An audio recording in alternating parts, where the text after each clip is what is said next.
Welcome to this AlphaCam Express presentation on editing toolpaths.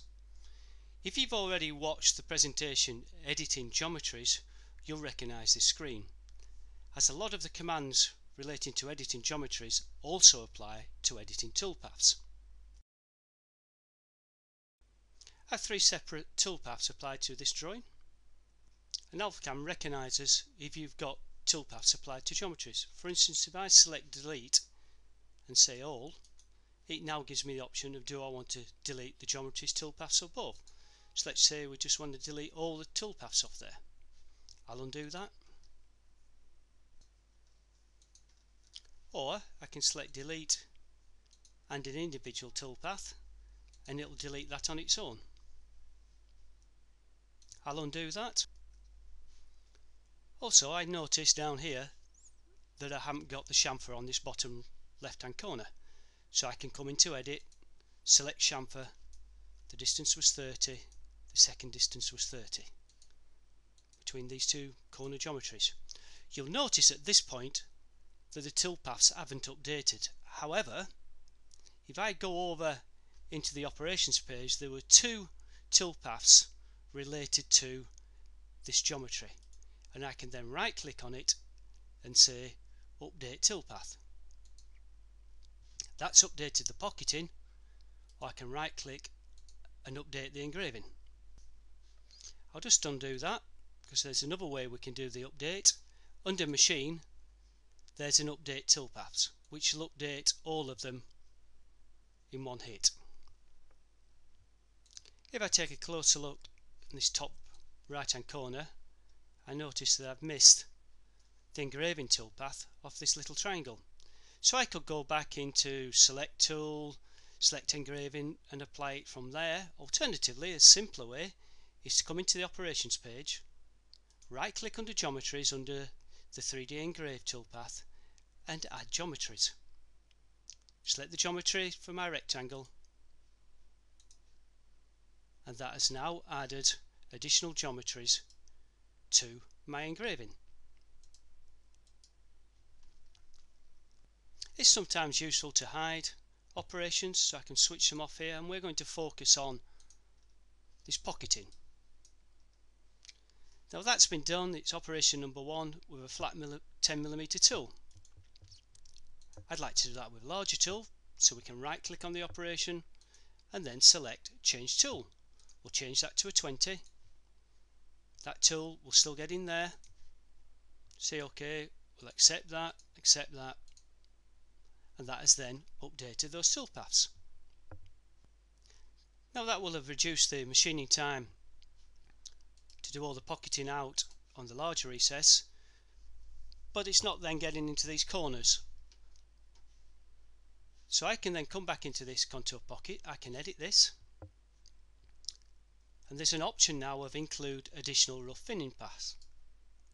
So select that, say OK to all these, then we'll change the tool because this is the finish pass now, and we'll come down to the 6mm, select that, and we're then going to do a finish pass with the 6mm all the way around that part.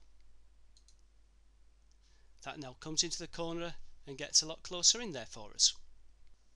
Now we'll look at the lead in, lead out on this external toolpath, so we'll just hide the other operations. We'll then right click on there, edit, and keep coming down until we have the option of apply lead in, lead out. Now I'd like to lead in on a line sloping and exit on a line sloping, so we'll say OK to that, and now we see that the tool plunges down, comes round and then lifts off. And if you simulate that, see that the tool drops down, starts going around the part, and will then lift off at the end in a nice ramp, having fed past by 20mm.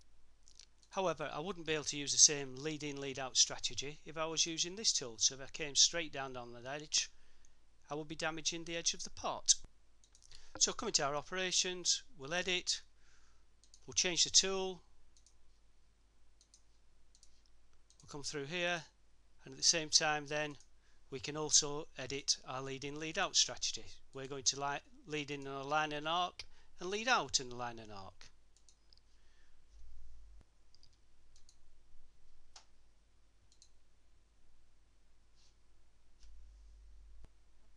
If we simulate that, we see that the tool drops well off the edge before coming in and engaging with the panel, and retracts in X and Y before lifting in Z. In the operations page, these toolpaths are in the order that I applied them, but I'd like that pass around the outside to be the last toolpath, so I select operation number 2 and I use the little down arrow to reorder. At the front of this presentation, we said that lots of the commands for editing geometry were the same as for editing toolpaths.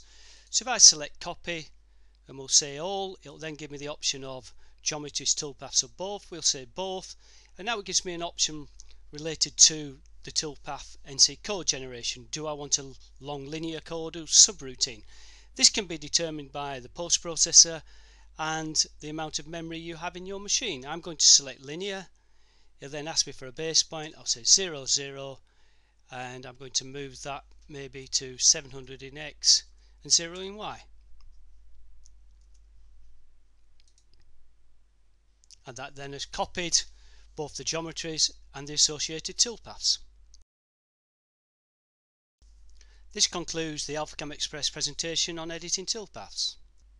It's important you get familiar with the operations page within the project manager, and if you right click on any operation, all the toolpath data is editable and updatable from any modified geometry. Thank you for your time.